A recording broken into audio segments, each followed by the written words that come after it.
السلام علیکم ورحمت الله وبرکاته.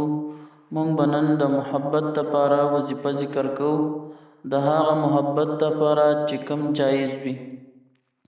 د ټولو نه مخکې دا خبره یاد ساتئ چې دا وظیفه په ناجایز محبت باندې استعمال کړی شي نو د هغې ګناه او د هغې خطره دا به د هغه انسان په خپله ذمه باندې وي.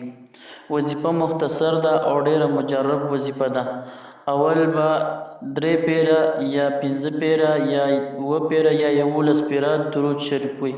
د هغې نه وروسته به بسم الله الرحمن الرحیم 786 مرتبه ووایي. بیا به د هغې نه وروسته درود شریف 3 پیره یا 5 پیره یا 7 پیره یا 11 پیره وي. او د هغې نه وروسته به دا وظیفه په اوبو باندې دم کی او د چا سره چې محبت وي هغه له به یې ورکړي. الله جل شانه به د دې وظیفې په برکت سره د هغه کس محبت دې انسان سره پیدا کړي.